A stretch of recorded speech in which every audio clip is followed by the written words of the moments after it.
Hello and welcome to another episode of the Meet the Translator podcast. My name's Dot and today I'm joined by freelance translator Abi Prowse for a chat about literary translation. I'm going to ask Abi how she became a literary translator and the kind of work she does. We'll find out what the process of translating a book looks like and how to find clients. And of course, Abi will share some valuable tips for anyone thinking of specialising in this field.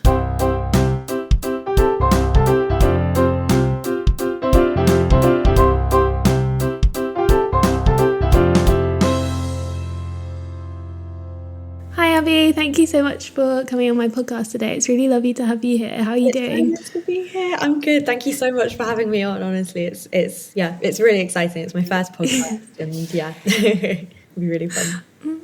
I'm so excited for this episode.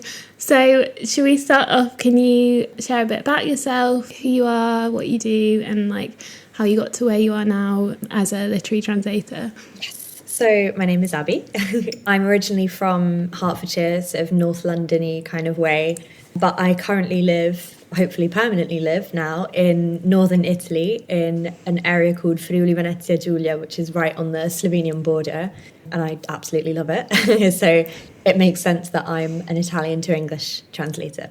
Among multiple other things, I would broadly say that what I do is now become sort of communications based but bilingual. So I do a lot of my clients, I do their marketing content, but I do it in both English and Italian. So there's a lot of translation involved with it anyway. But one of my first ever specializations, and probably still my main specialization now, I would say, is literary translation, which was always the goal and was always what sort of pushed me into seeking out a career in this sort of field. Anyway, I did my degree in Scotland, in Edinburgh, and that was a degree in Italian and English lit, which I don't know if you know, but in Scotland they give you a master's straight away. So oh wow, I actually have a master's, but it was part of my whole 4-year degree that I did anyway.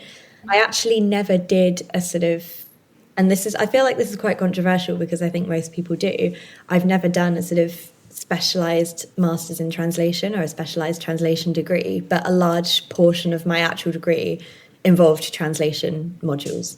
So I have studied it, but I haven't done a full degree, which I think people always find interesting because I know it's very common after your first degree to then go and specialise in a translation degree.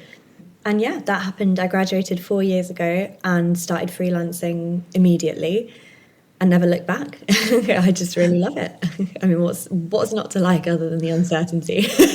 Yeah, that's a good point. But it's nice that you've got the freedom to kind of live where you want to live and do, like you said, you specialise in literary translation, but then you're also doing these other things as well. And I guess it's nice that you can get the variety.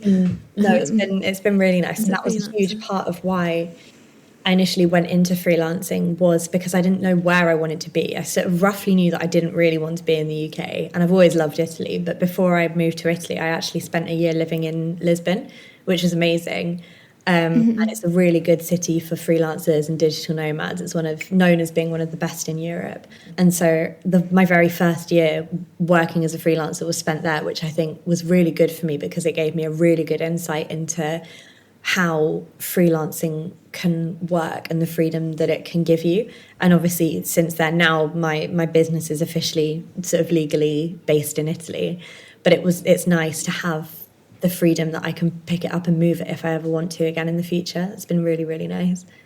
Yeah. So should we get into sort of literary translation? What is literary translation? What kind of comes under I guess it's sort of an umbrella of I guess it is. So I think obviously the most important thing that you would do as a literary translator is translate books, to put it really simply. That's how it works. But what I don't think I appreciated coming into this is how varied that can be, not just in terms of the book content, but in terms of who you work with, how you work with them, who your point of contact is. But it's also, for me, it's not just been books. So I have worked in the past with a number of Italian editorial agencies and publishing houses, translating pitches for potential books, translating blurbs for books that they want to attempt to sell the translation rights to. I've also translated a few pitches for TV scripts and things like that through these publishing houses. So it really varies, but obviously the main thing that you do would be to translate books. Mm-hmm. I guess it's kind of in the name, like literature. Exactly. But yeah, I had a look on your website and saw that you've published 12 translated novels, which that's awesome. Like, what kind of like novels are they? Like, what books have you translated? So I have been really lucky that I've worked a lot with like repeat authors. So a large chunk of those books are with the same author that I've worked with for 4 years, and she's self-published. A lot of the authors that I work with are self-published, which is a very different thing, obviously, to working with a publishing house.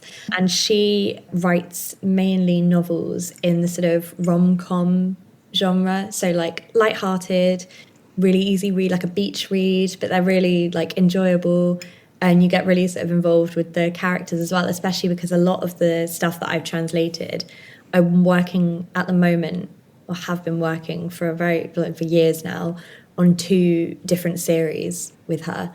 And books in this genre often have series like with multiple books involved in them. So it's the sort of thing that I really lucked out, because obviously for me, it's been 4 years in the making now, long partnership that has just been going well for both of us. So yeah, she works primarily with sort of rom-com, romantic novel type things.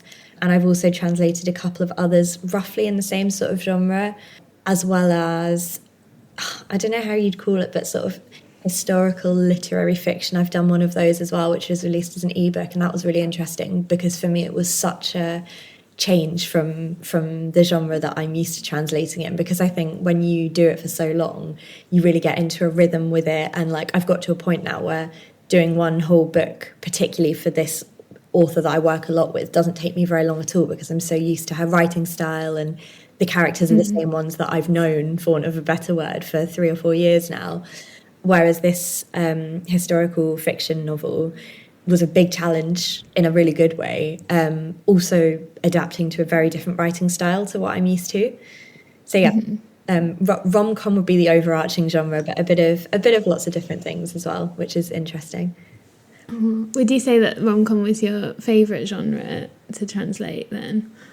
I mean, I guess because I haven't apart from this one historical fiction novel, I haven't really tried any others, and I love a challenge, so I would love to try some different ones. But there's lots about rom-coms that I really like, because there's also a lot of humour in them, which is really hard to translate, as I'm sure you know, because it does not always translate very well. And another thing that I always have to think about is, so this author that I work with, she is Italian but lives in Ireland, so I translate all her work from Italian into English.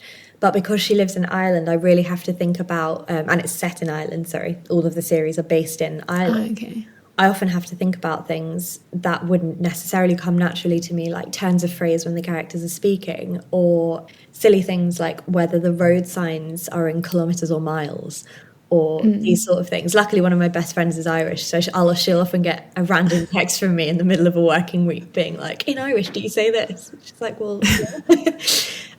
So I use her quite often as my like Irish knowledge sounding board.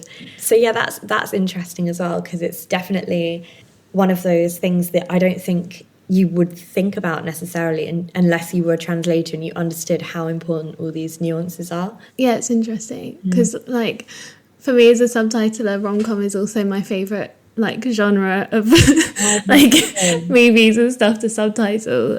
So it's kind of interesting hearing it from your perspective as like a literary translator when we're doing like completely different things, but also it's kind of similar in a way. Yeah. That's fantastic.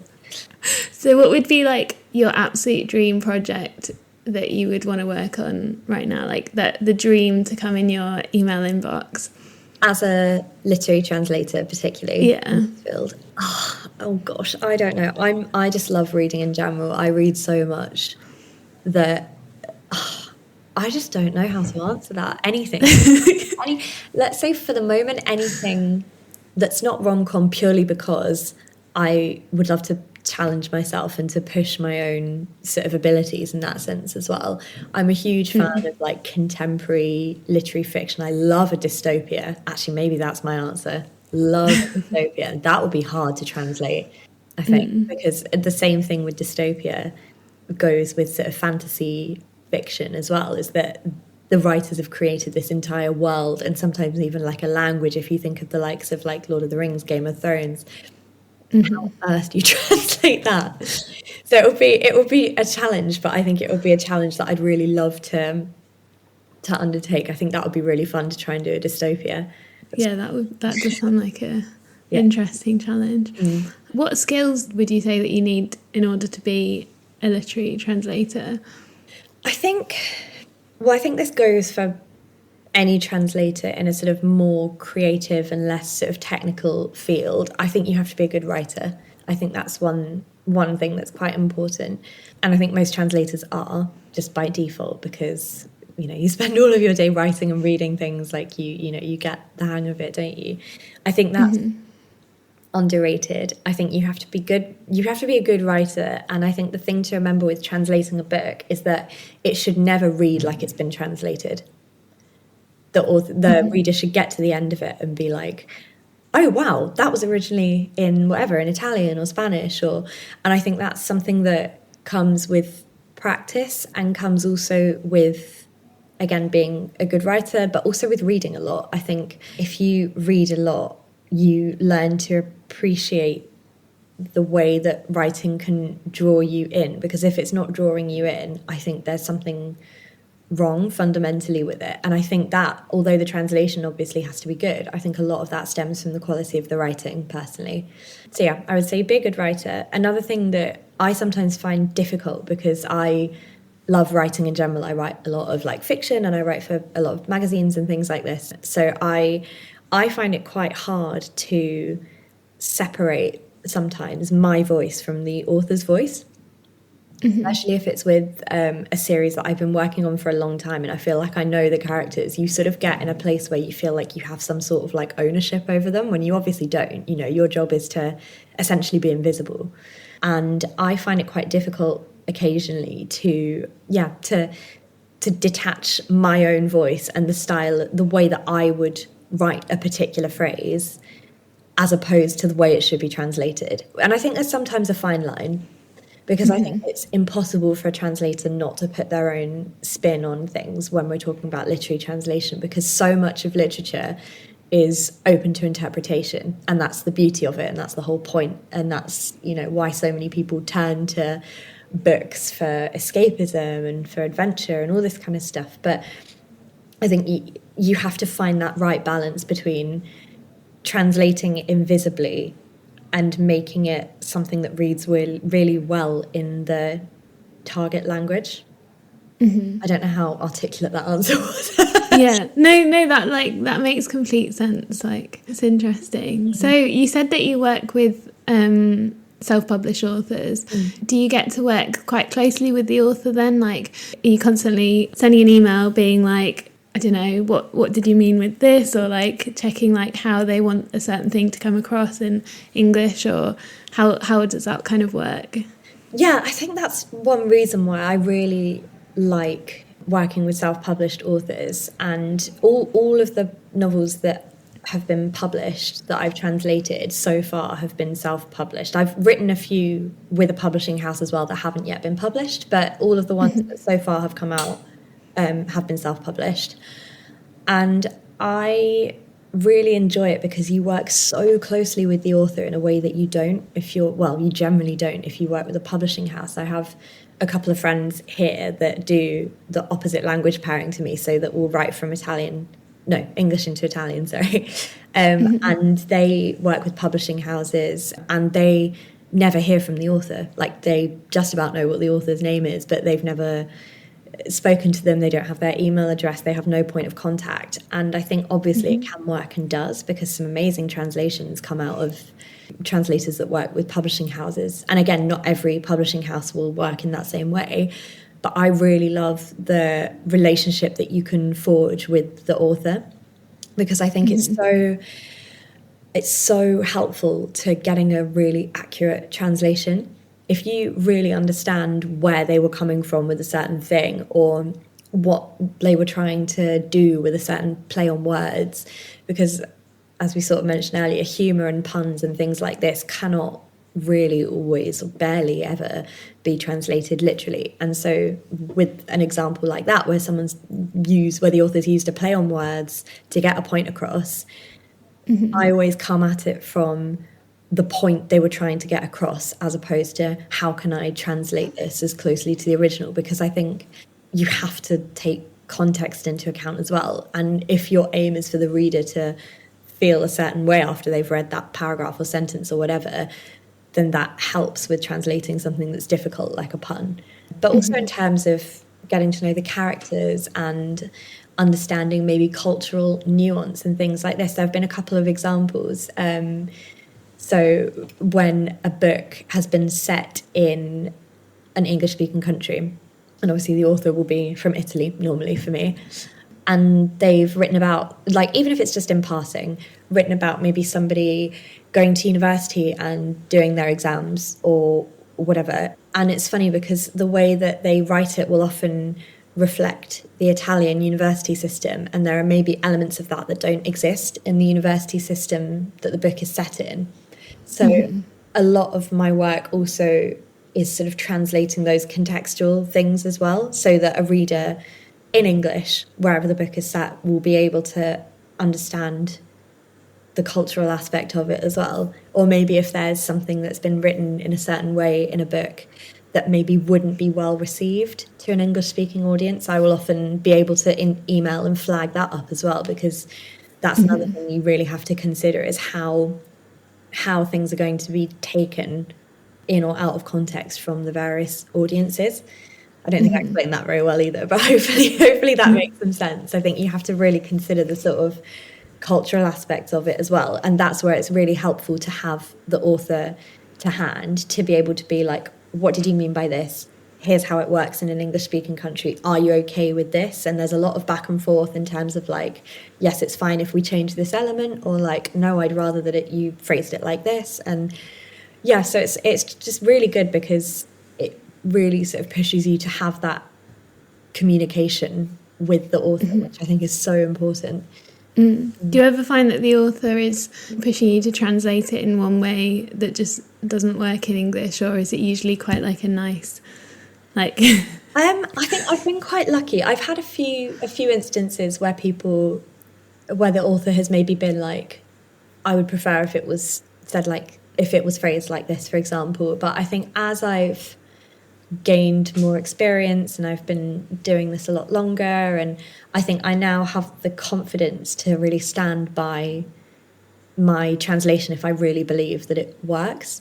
So I'll quite often be like, I appreciate and I'm happy to find a compromise if you're really not happy with this, but here are the reasons why I think this is a much better translation. Because, you know, when you write a book, it's a bit like your baby, isn't it? Like you feel, it feels a bit like you're giving your baby to someone, and obviously you don't want to sort of relinquish the control of that necessarily. So I always try to make sure that I'm mindful of the way that they want something to come across, or if they're particularly like married to an idea, then I do try and find a way to sort of sidestep it. But generally now I will at least like fight my corner a little bit, unless they're really adamant, and then you have to sort of return to the whole customer's always right thing after a while. I mean, I think you do have some room to push back a bit, but otherwise, yeah, at the end of the day, it's their book, and you can't tell them how to write it. So if they're really married to an idea, I think you do just have to be like, okay.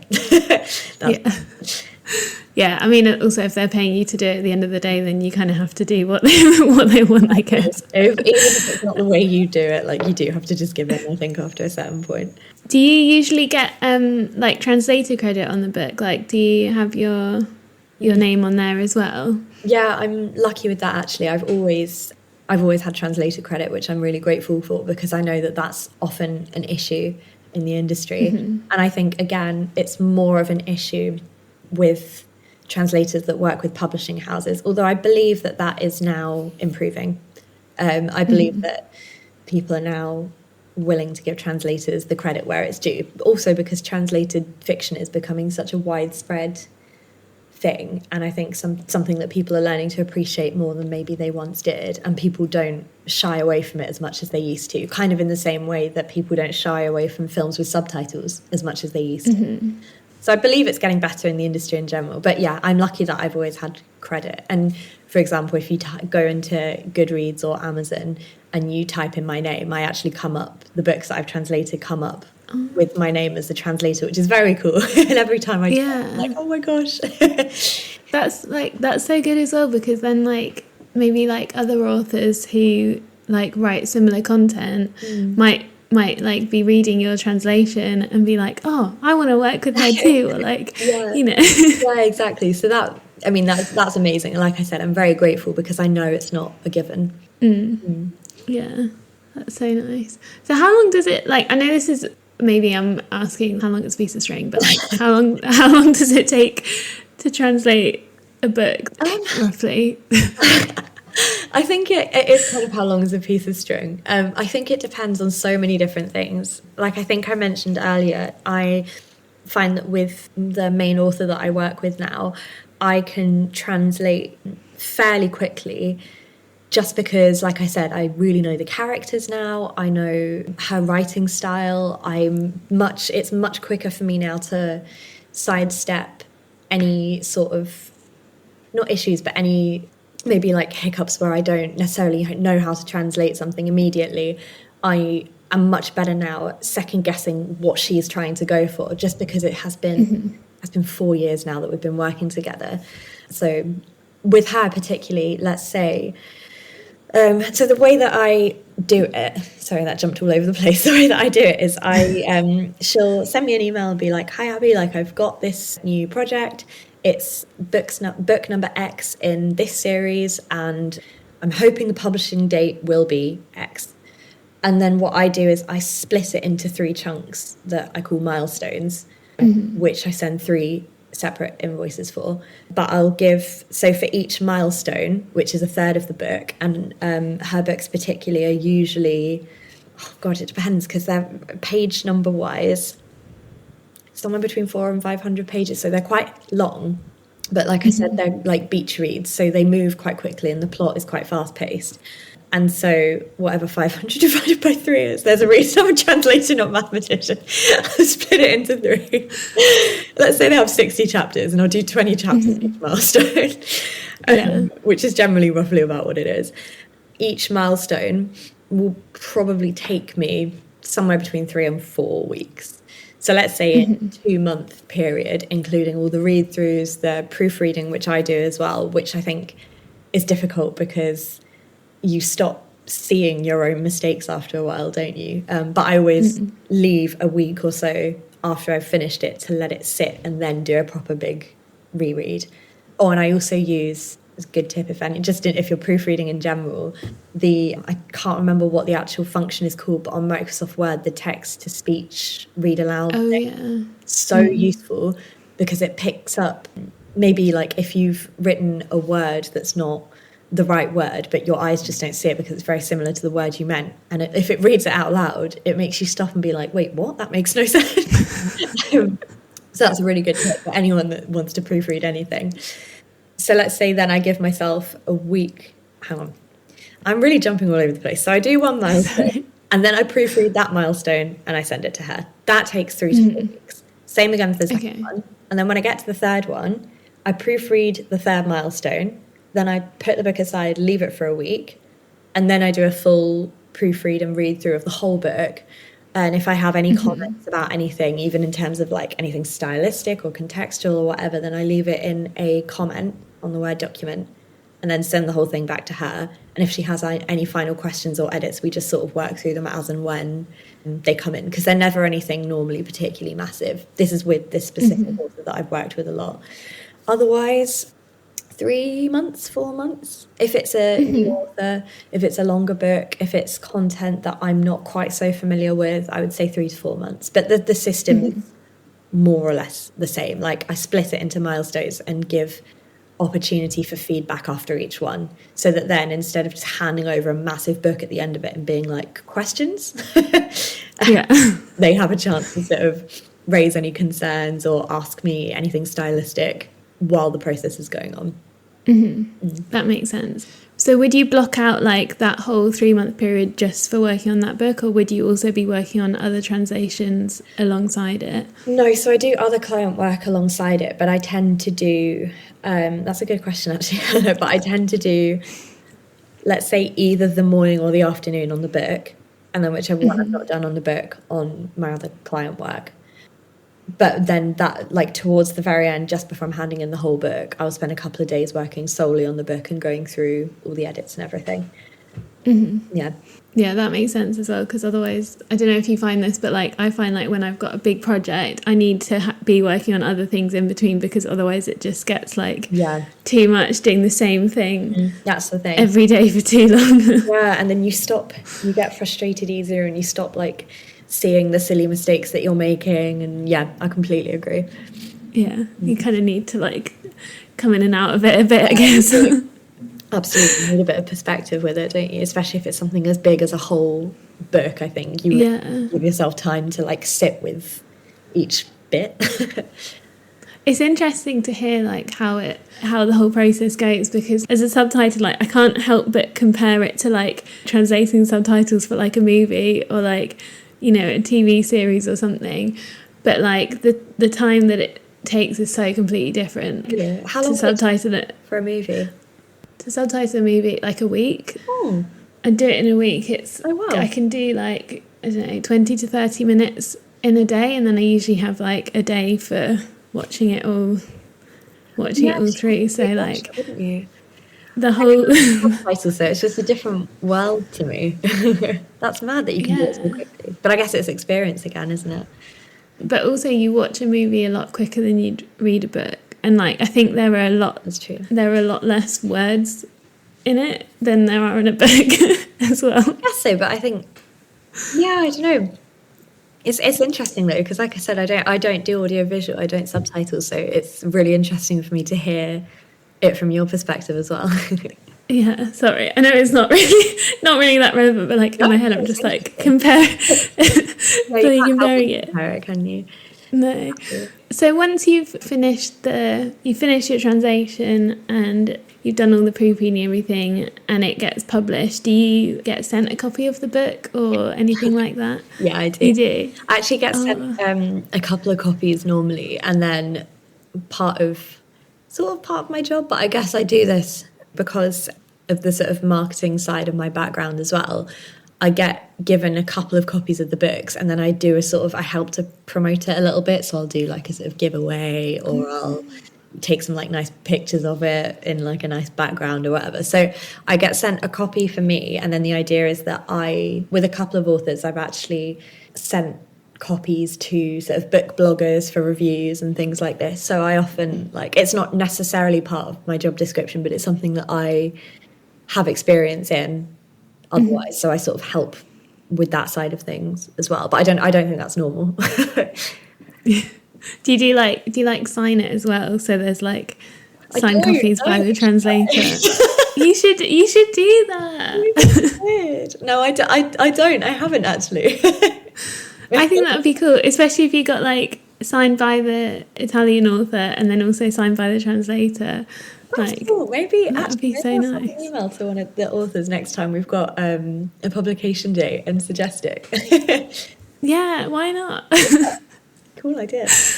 Yeah, so we kind of talked about like the whole process of doing the work. How do you actually find the work in the first place? Like where do you get literary translation clients? Word of mouth, which is a very annoying answer. But the first author I ever worked with found me very randomly on Upwork, which I used for about a month. When I very first started out, and I had the same question in my head. I was like, how on earth do you find clients? Like, how does this work? Because obviously there's not really any sort of tutorial as to how to be a freelancer and where to find work. So as soon as you've decided that's what you're going to do, you just have to sort of sit there and be like, cool, now what do I do?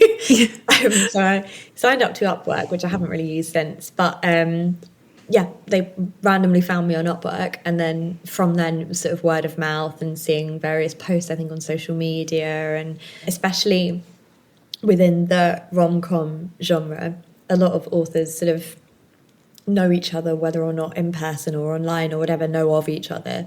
And so if one of them's looking for a translator, then they'll see perhaps that I've translated something with this one, and then they'll send me an email. So word of mouth is the general idea. But the very first one that I got was through Upwork.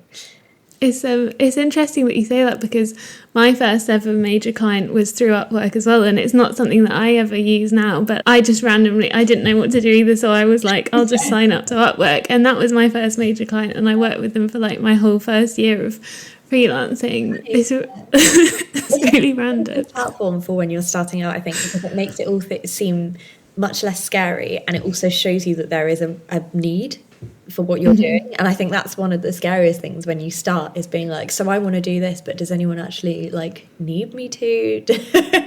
You know, whereas I think being on Upwork and seeing that people are advertising for things that you can do, even if you don't then get them, I think it pushes you to be like, oh, well, obviously there's a space for me in this industry. Yeah, it's interesting. So for anyone who's thinking that they want to become a literary translator, what advice would you give? Oh gosh, read a lot. Like a lot. I think it helps so much in terms of understanding the niche of a genre, in terms of understanding what makes good characterization, in terms of understanding how to write dialogue as well, because dialogue is famously the hardest thing to write, to translate, because it's so hard to make it seem natural. And so that's another tip as well. If you are translating whatever and it's got speech involved in it, I would read it aloud yourself to see if it flows naturally. And obviously then, if it's, for example, if I were translating something set in the States and I read it aloud, it's not supposed to sound like me because I'm British. It's supposed to sound like an American. So there's so many things that you have to consider. But I think a lot of that you understand better from reading lots. So I would read a lot. I would also suggest, if you haven't translated a book before and that's something that you're really keen, that you really want to go into, I would suggest practicing on chapters of books that you already know. For example, if there's a book that you love, that you've read cover to cover and you know the storyline, then sit down, try and translate the first chapter of it and see how you feel, read it back, see if it flows naturally, which is not always easy because not everybody has to hand like books in the origin language, do they? So I think you just have to really persevere as well. You know, I think you have to look on sites like Upwork and Fiverr and freelance, because for people who don't know where to look in terms of people who are looking for translators, that's also the first place they tend to go. Yeah, I guess that would be my main piece of advice, but it's hard, isn't it? Because I think these things annoyingly do just happen sometimes.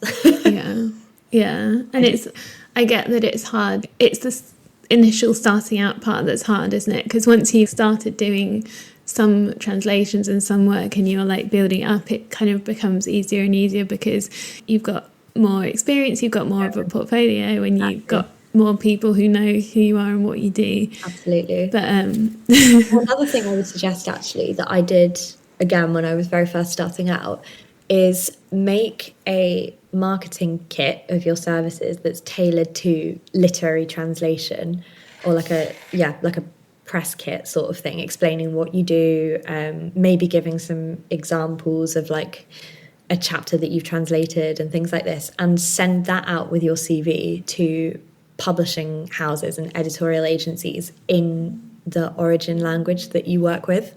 That's actually how I ended up working with a couple of the publishing houses that I still work with, was just finding a sort of list. You can find them online, just a list of publishing houses in a certain area of Italy or France or Germany or wherever, and sending those publishing houses an email being like, hi, I'm a literary translator. These are my specialisms, like here's some examples of previous work that I've done, and even if you haven't done previous work, some examples of like things I've translated. If you ever need a translator for anything, just to let you know that I'm here. And quite often they'll respond and be like, thanks so much, we'll keep you on our books in mind. And then you might never hear from them again, but it's worked for me a couple of times that then after a year or two they get back to you and they're like, oh, we have this pitch that we need you to translate for us. So that's another good way of doing it. It's just sending out emails and being really annoying. It's constantly emailing people being like, hi, me again. Which feels, I think it goes against the British nature anyway. I think it goes against British people because you don't want to be rude or pester, but that is how people remember you. And also LinkedIn. Yeah, because they'll start recognise your name. Oh yeah, LinkedIn. LinkedIn is... Sure, I need to get much better at posting on LinkedIn. But yeah, posting on LinkedIn is another good one. Yeah, I guess anything to put your name out there and remind people what you're doing is good. Even if you feel like you're being really annoying, I think it's one of those things that you have to... Self-promotion is always uncomfortable, I think, especially for Brits. And I really struggled with it at first because it does just feel like you're constantly blowing your own trumpet.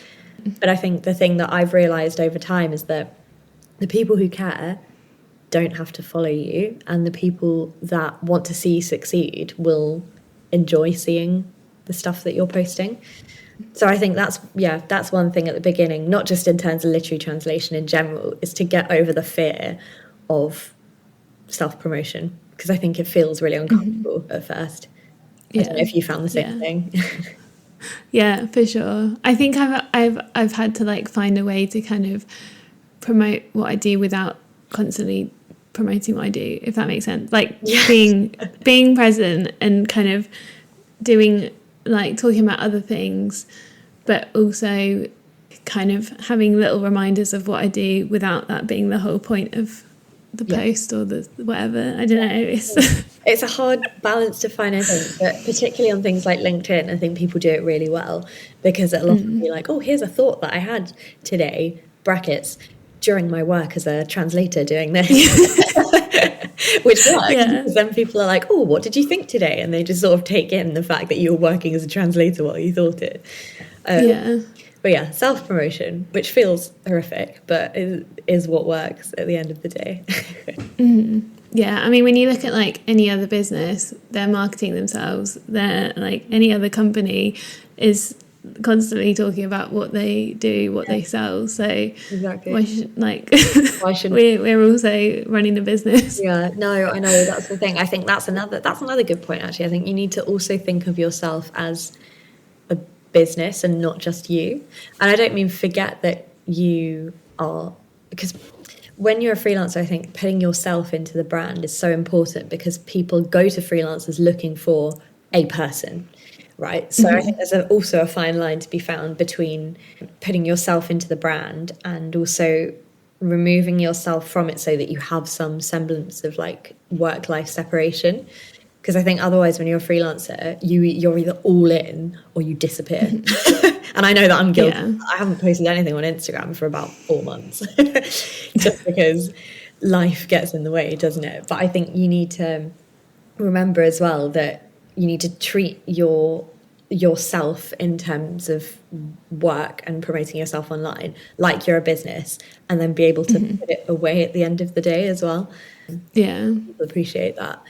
Yeah, that's a good bit of advice. Thank you. So do you have any final words that you want to say about literary translation or being a translator in general? I don't know. It's so rewarding, but it's really not easy. Like I probably once every 2 or 3 months do like a furious upset job search because I'm stressed about something, or it's a quiet period and I think I'm never going to work ever again, and then 2 days later something big will come in and you won't have enough time to make dinner or sleep. And I think for anyone that's like aiming to be a freelancer, I wouldn't trade it for the world, especially at this point in my life. I obviously can't say in the future that I would never go in-house, but for me, the freedom it gives me to work with who I want, to work from where I want, to determine my own hours, all of that is worth the uncertainty and the stress for me. I think I have to remind myself of that sometimes as well. So yeah, it's not easy, but it's also, it does get better after you've got over that initial, let's say like first year hump where you don't really know what you're doing because no one really does. No, that's true. I have no idea what I'm doing.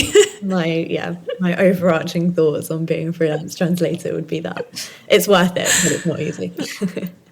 Amazing, thank you. So if anyone has any more questions for you, or they want to get in touch, or they want you to translate their book, where's the best place to find you? So I am on Instagram more often than not, much more than I should be. And my handle, well, my brand is called Linguamore, or Linguamore in Italian, bilingual. And the handle is at linguamore_, or at my website, which is linguamore.co.uk, or they can email me at abi, at linguamore.co.uk. Okay, perfect. I'll put that all in the show notes as well, so anyone who wants to do that can just click on it instead of typing it out. But yeah, thank you so much for being on my podcast. It's amazing. Thank you so much for having me. It's been really enjoyed learning all about what you do. No, thank you so much for having me. Honestly, it's been so nice to chat to you and just chat about being a freelancer in general. Everyone gets it. Thank you for listening to this episode of the Meet the Translator podcast. I hope you found it as insightful as I did. Special thanks to Abi for joining me today. Make sure to check out the show notes if you want to get in touch with her. And if you have any comments or questions about the podcast, send an email to meetthetranslator@gmail.com.